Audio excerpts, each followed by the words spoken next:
Wallahi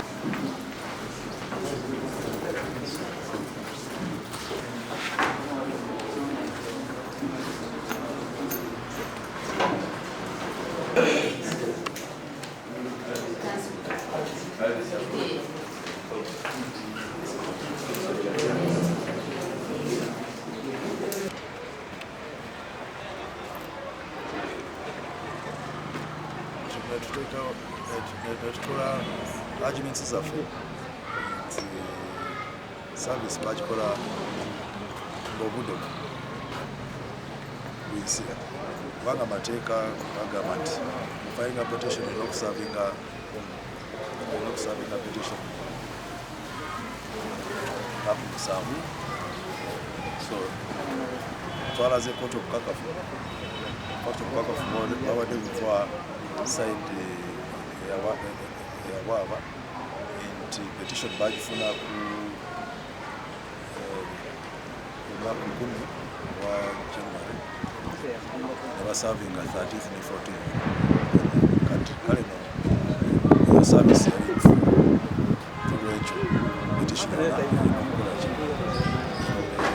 inokugenda bwatyo amateeka era twataddemu cases endala kooti enkulu nga court of business court zagamba ku kintu ekyo kyetwakoze olwaleero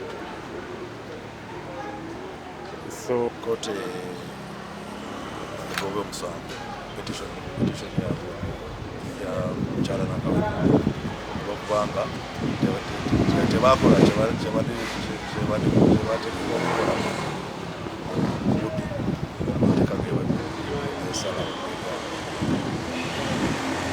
Council tusaba kumanya Oscar Kihika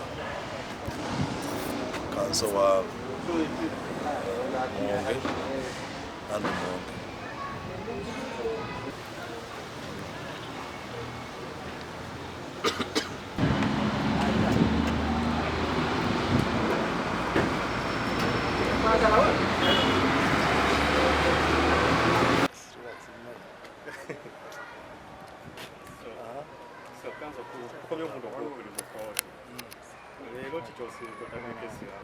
Tuyina kati leero nina projects nina amasomero mangi nnyo gembadde nina okugabira desks naye kyayimiriziddwa olw'okuba nina okubeera mu kooti. Kitegeeza ki?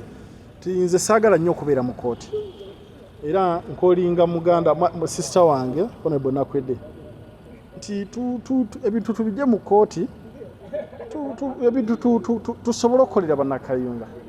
So nze gwe mutima gwange gwenjagala okirabiramu nze newe naawangula oba newaanaawangula tuleete omutima gw'obunnakayunga kozi zino kooti zo zisobola okusalawo ebyazo naye mu mitima gyaffe nga bannakayunga tulina okwagalana era kinsanyusiza nnyo okulaba nga tubadde nga twogera bulungi era nsuubira ebintu bijja kutambula bulungi. Ebiseera ebisinga tugenda mu makooti nga tulina ebiruubirirwa byaffe so twogera ng'abantu ne ku WhatsApp ntera omubuuzaako naye ekyokujja omusango mu kooti tetukyogerangako. Of course teri muntu ayinza kwagala kubeera mu kooti buli kaseera kozi buli wobeera mu kooti kitegeeza ssente, buli wobeera mu kooti kitegeeza budde, buli wobeera mu kooti kitegeeza kweraliikirira kuba baba bakusimbye mu kaguli omutima tegusobola kubanga mutawankavu. So nze sandyagadde kubeera mu kooti era singa bukyenkya naage omusango ngujje ku Muwonge ekyo nyinza okusinga okukola ki okwagala kuba kyekyo ekyongera ku bannakayunga ekitabatoolako neyanziza nnyo. Of course teri muntu ayinza kwagala kubeera mu kooti buli kaseera kozi buli wobeera mu kooti kitegeeza ssente, buli wobeera mu kooti kitegeeza budde, buli wobeera mu kooti kitegeeza kweraliikirira kuba baba bakusimbye mu kaguli omutima tegusobola kubanga mutawankavu. So nze sandyagadde kubeera mu kooti era singa bukyenkya naage omusango ngujje ku Muwonge ekyo nyinza okusinga okukola ki okwagala kuba kyekyo ekyongera ku bannakayunga ekitabatoolako neyanziza nnyo kyayimiriziddwa olw'okuba nina okubeera mu kooti. Kitegeeza ki? nze saagala nnyo okubeera mu kooti era nkolinga muganda sister wange Honorable Nakwedde nti ebintu tubijje mu kooti ebintu tusobole okukolera bannakayunga. So nze gwe mutima gwange gwenjagala okirabiramu nze newe naawangula oba newaanaawangula tuleete omutima gw'obunnakayunga kozi zino kooti zo zisobola okusalawo ebyazo naye mu mitima gyaffe nga bannakayunga tulina okwala amawulire wali kooti buli mujje mubeere mabega wa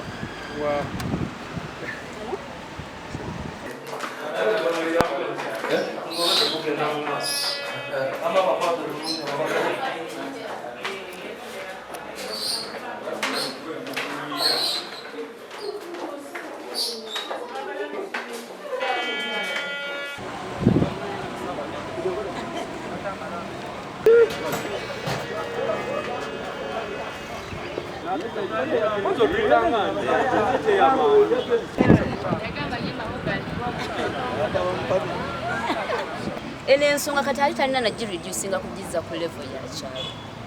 Eno ensonga eri national, eno ensonga eri constitutional. Kati bw'otunuulira omuntu eyeeyita omukulembeze ng'akwata ensonga eri constitutional ng'agizza ku level y'ekyalo, kati awo nze embeera simutegeera. Bino si bya kyalo. Ensonga z'ekyalo tujja zoogerako nga tuli ku kyalo. Kati ensonga etuleeta wano mu kooti olwaleero ejja etuleeta buli kaseera si nsonga ya byakyalo mbu twakulira wamu twalyanga ffenna amapeera. Eno ensonga ya bannayuganda n'abantu ab'ensi yonna abaagala dimokirasiya okubeera ng'agenda mu maaso ku lw'obulungi bw'abantu. Kati ebyalira jjo byogera mu budde bwabyo obutuufu naye katugamba akalulu kajja ne kabeerawo ne bakola emivyo gyonna egyakolebwa gye mwalaba obulungi n'oluvannyuma ng'era tumaze okukawangula ne bakakwata ne bakawa omuntu omulala yali talina wadde obuwanguzi. Kati ensonga gye tuliko wano ebyo byonna byanyumya kati tebitukwatako mu nsonga eno gange era kaakano nkakoze eki kubanga ensi tejja kumwewuunya nti akoze ekikolobero kubanga ne mwennyini akikola ki ne mwennyini akimanyi. Kati nga tanalowooza ku byakugjayo omusango jajje agenda ajja atugambe nti bannange omusajja tikuhabulwa yalagira abasajja be n'abagamba bannangirire naye muli naye kubanga era yakyogera n'agamba nange simanyi bwe nawangula. Kati bw'anaayagala ovuga emyaka gye egy'ekivubuka ng'agivugira mu butategeera tuli ddumu. So kyekyo kooti olw'obutali bumativu ng'alina ensonga gyemulugunyaako aba akikoze mu ngeri ey'ekisajja kikulu ate era mu ngeri engunjufu. Awo nno omuntu yenna bw'agamba mbu nno ayagala Harriet Nakwedde omusango aguggyeyo mu kooti gwe yawaaba, njagala okutegeeza eggwanga nti omusango guno tegukyali gwa Harriet Nakwedde Kafeero.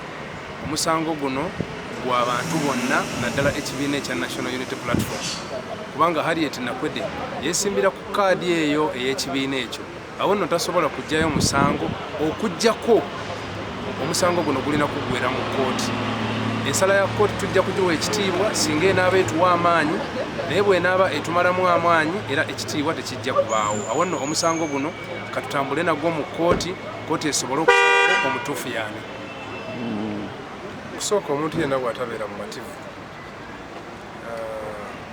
oddukira mu kooti.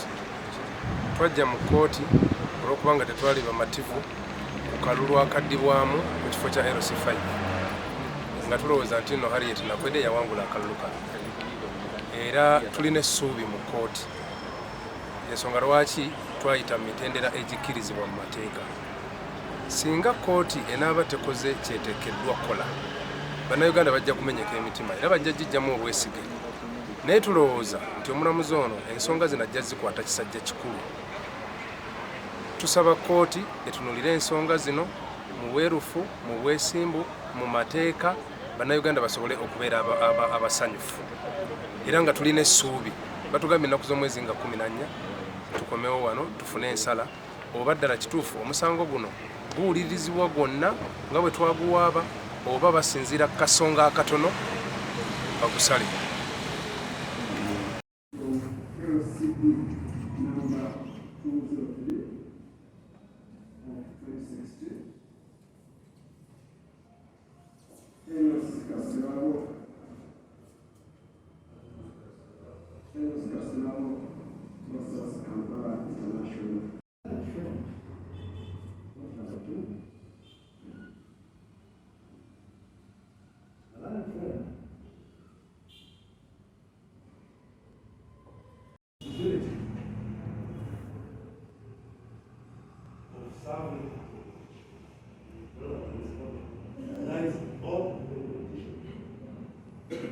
service must be effected within 7 days from filing. After filing,